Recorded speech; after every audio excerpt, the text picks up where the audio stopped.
What are the origins of RCIA, and why did it come into existence? What is Charles's opinion on its necessity? Thanks to your show, I've realized I must become Catholic, but now I have to wait until next year to be baptized and receive the sacraments. If I don't die before then, thank you for leading me to the true faith. Well, Wow.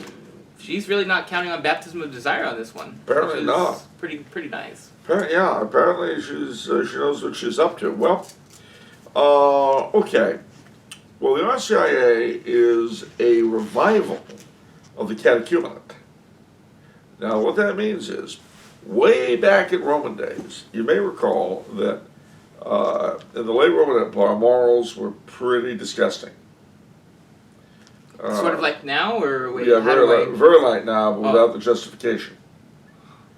Oh, they didn't try to they justify it. They did have the justification. Okay. In the sense that they had never known Christ, whereas we rejected him. Oh. See, for them, Christ was a new concept. For us, he's someone who was spat on and added to his crucifixion. Okay. Not that it's a bad thing, because I don't want to introduce self-hatred into. And you don't want to offend people. No, gosh no. No, I mean, May 21st would be the worst day on which to offend anybody. Yeah. Yeah, but anyway, the thing is that the society of that time was filled with stuff that we're used to ourselves now. Not just every which way but loose sexuality, but infanticide, divorce, same-gender would-be unions. Emperor Caligula married his horse. Really? Yeah. Well, the horse was a stallion. I guess he was good-looking. I don't know. I wasn't there. Anyway, that's true, though. I mean, he did that. Wow, that's unbelievable. Yeah, well, life is a strange place in which to live, as Edward D. Wood Jr. assures us. But that was the world in which the church suddenly found itself. So how do you wean these people off their terrible, disgusting habits? You can become convinced of the objective truth of the Catholic faith. But if you've been living a horrible, disgusting life, it's very difficult to conform your behavior to your belief. Now, to be fair, of course, every one of us every day has to fight to conform either his behavior to his belief or his belief to his behavior. Right. But habit is far worse to overcome than inclination. That's true. Yeah. That's very true. I mean, you may be inclined to this sin or that sin, but you never acted on it. You may still think about it. You may once or twice fall on it, but it's a whole different sphere from leaving a life of whatever it was you were doing to this. So that was why they had the catechumenate, and why some people were catechumens for 20, 30, 40 years. Wow. They wouldn't baptize them until the person was morally certain he could lead a Catholic life.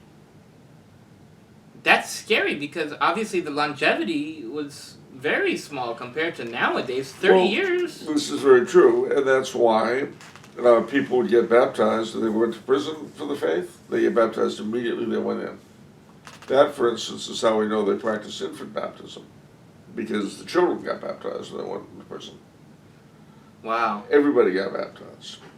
There was just, see, the Baptists like to use the early church example as a reason for not baptizing kids until they're of age. Uh-huh.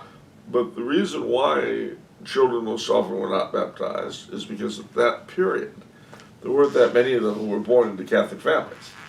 Ah. But if they were, and the family's arrested, and they go to jail, everybody get baptized. Wow. Because they ain't coming out again.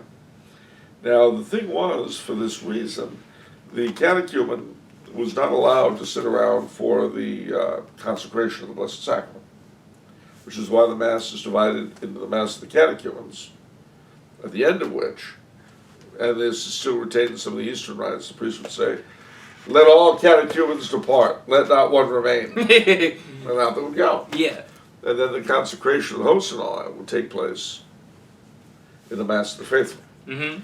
It was for that reason, it was kept secret from the catechumen under what was called the Disciplina Arcana, the discipline of the secret. And it was garbled notions of the real presence that contributed to Catholics being accused of cannibalism. Oh, wow. Which wouldn't have happened if they didn't believe in the real presence.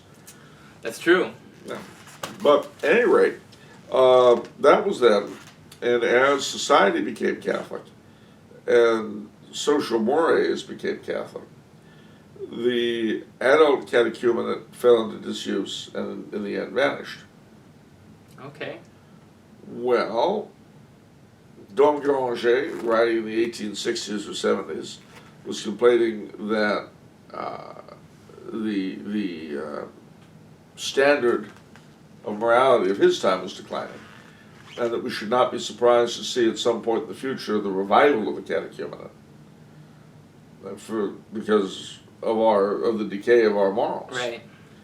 Then, in the 1880s or 90s, I forget when, the missionaries in Africa were faced with cultures that were very similar to the Romans in terms of their mores. And this is one reason, according to some, that AIDS has gone through Africa like nobody's business because of the one-size-fits-all syndrome. Now, mind you, at the same time, however, others maintain that AIDS is a sort of shirt-tail relation to the bubonic plague.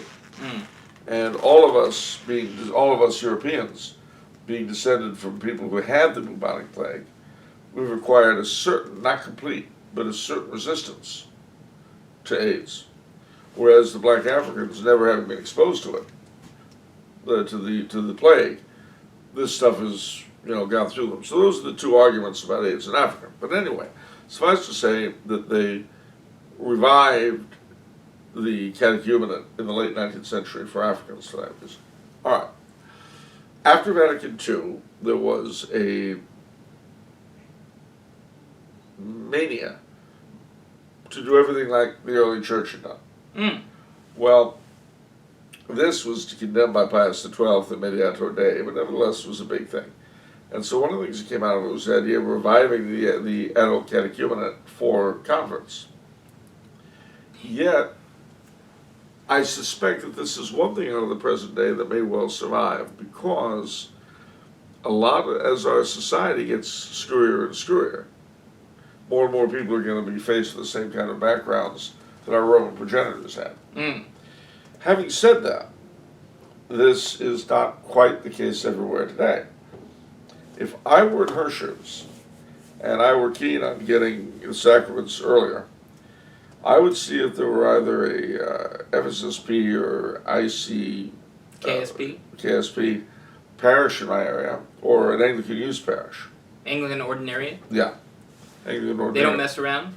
No. And you get a course of instruction, and boom. So that's interesting. So the RCIA was brought back, but not necessarily because there was recognition that the social mores are degenerated. Not then, but I have a very strong suspicion that it'll be retained for that reason. Well, I mean, in another 20 or 30 years, it'll be kind of obvious what footsteps we've walked in. I don't understand.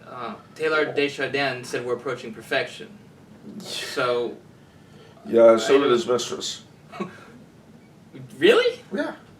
Wow. I did not know that. I met her. Okay, what? I met her. Taylor Desjardins' mistress. Yeah. I thought, isn't he significantly older? What are you talking about? She was younger. She was a Jewish lady. Wow. Living in New York.